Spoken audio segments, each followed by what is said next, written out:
engager des agences d'IA composées entièrement d'agents d'IA, il sera tout à fait normal pour nous d'aller dans un atelier de développement de logiciels qui ne contient qu'une ou deux personnes.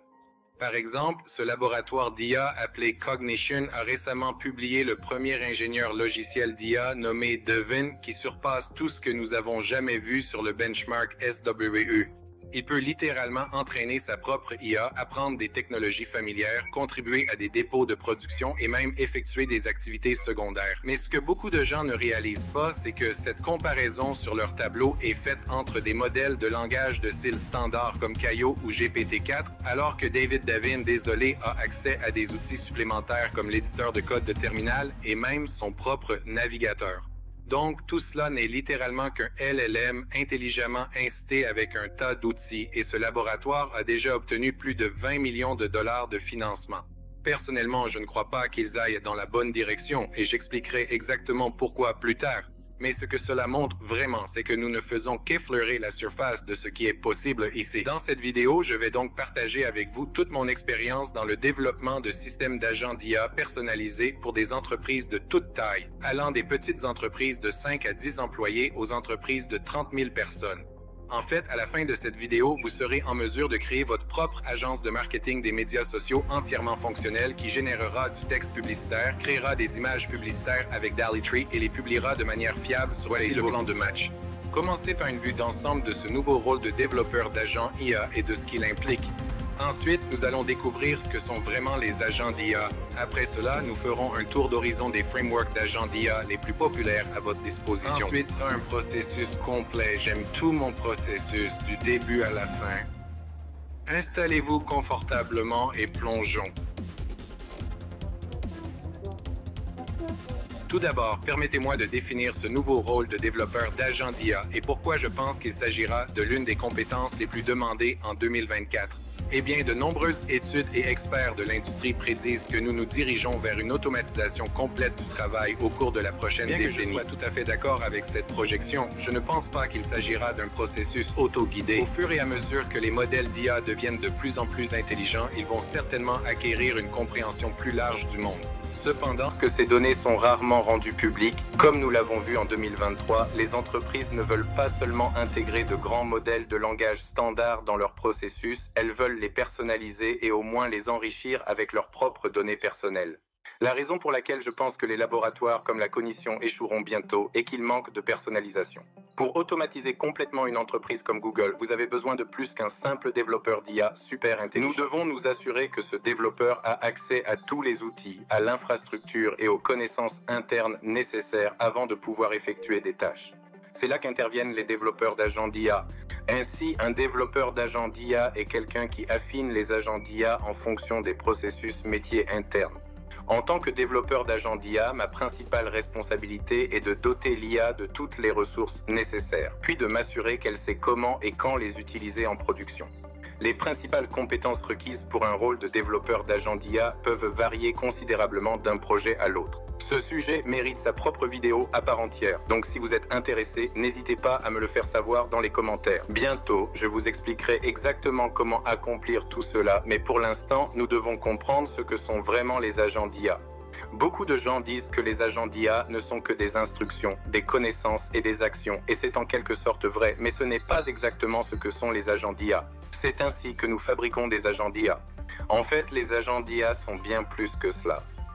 Laisse-moi t'expliquer. Pour répondre à la question de savoir ce que sont réellement les agents d'IA, nous devons décortiquer la différence entre les automatisations d'IA 1.0 standard et les applications plus sophistiquées basées sur des agents d'IA 2.0. Imaginez une automatisation simple du support client où un LLM doit étiqueter chaque email entrant et doit y répondre. Mettez un peu de contexte supplémentaire à partir d'une base de données vectorielle. Cela ressemble-t-il à un agent ou à une simple chose?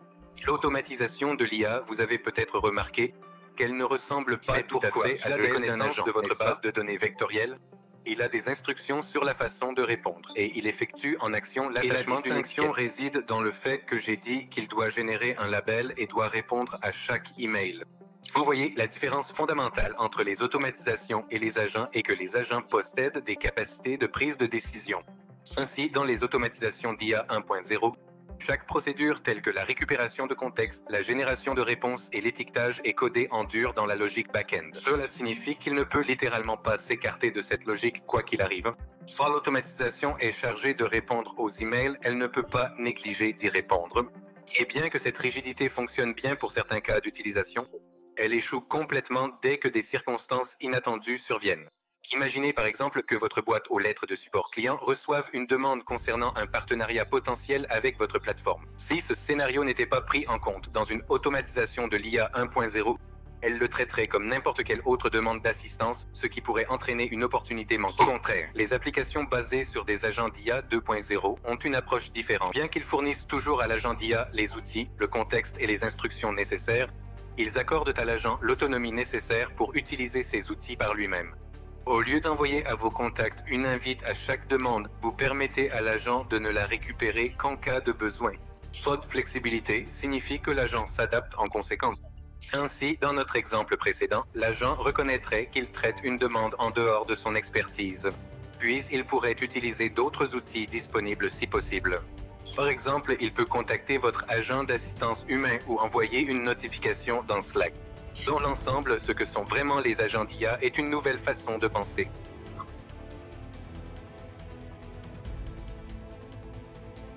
Dans l'ensemble, ce que sont vraiment les agents d'IA, c'est une nouvelle façon de penser à la façon d'appliquer l'IA dans diverses applications. Il s'agit d'un changement de paradigme plutôt que d'une simple technique. Même dans mon agence, nous avons tous commencé avec de simples automatisations d'IA 1.0. Mais lorsque mes clients ont vu les avantages tangibles qu'elles offraient, ils ont aspiré à des capacités plus avancées et à l'automatisation de tâches de plus en plus complexes. Au fil du temps, nous avons atteint un stade où je n'appellerais même plus cela de l'automatisation. Cela s'apparentait davantage à de l'externalisation, car certains des processus que nous automatisions nécessitaient littéralement plusieurs personnes pour les exécuter manuellement, et les performances n'étaient jamais les mêmes. Maintenant que tout cela est dit, qu'en est-il des essaims d'agents ?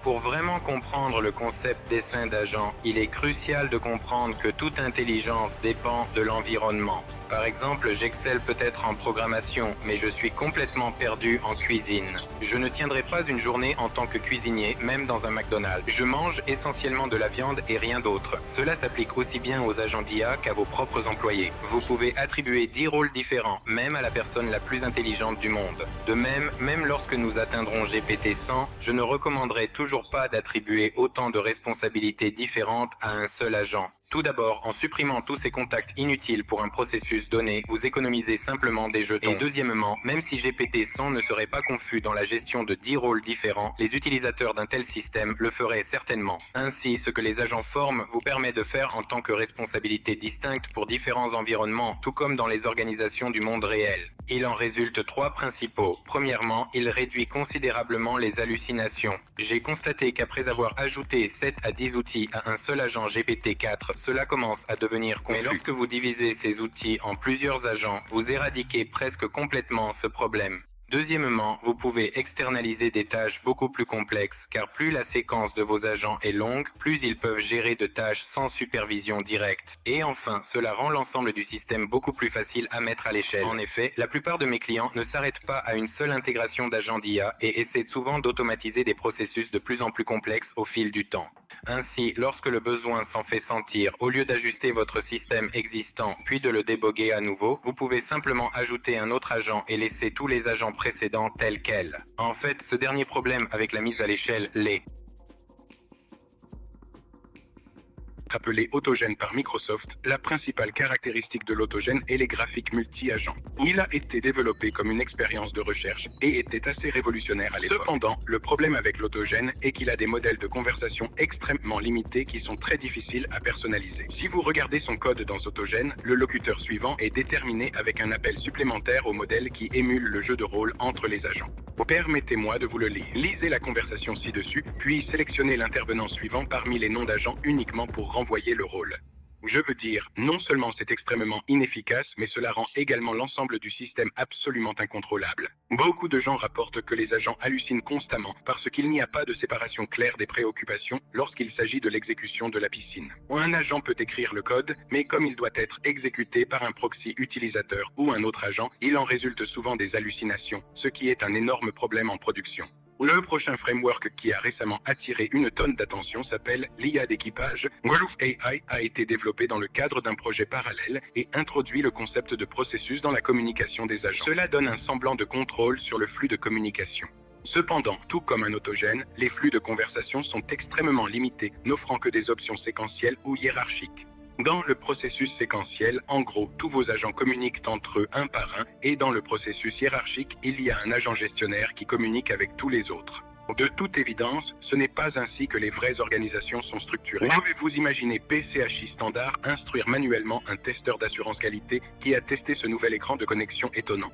De plus, dans l'IA de l'équipage, l'agent du manager est codé en dur pour vous, ce qui, pour une raison quelconque, les gens trouvent cool. Cependant, imaginez que vous souhaitiez que cet agent effectue d'abord une recherche sur le web ou qu'il obtienne un contexte supplémentaire avant de décider de le faire dans l'IA de l'équipage. Le plus gros problème avec l'IA d'équipage, cependant, est qu'elle a été construite sur une chaîne de longueur qui a été publiée avant tout modèle d'appel de fonction. Cela signifie qu'il n'y a pas de vérification automatique du type ou de correction d'erreurs lors de l'exécution de ces outils sont également extrêmement limitées. Récemment, Creway a introduit un moyen de surmonter ce problème en étendant une classe d'outils de base. Cependant, ce processus n'est certainement pas simple car il aurait pu être l'histoire de l'objectif.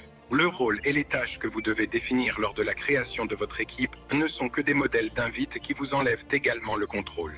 En tant que développeur, sans ces modèles d'invite, l'IA de l'équipage ne serait tout simplement pas en mesure de fonctionner. Le seul avantage de l'IA d'équipage, que vous pouvez l'utiliser avec des cadres, il n'y a pas une seule invite codée en dur. Il est facilement personnalisable avec des flux de communication uniformes et il est extrêmement fiable en production.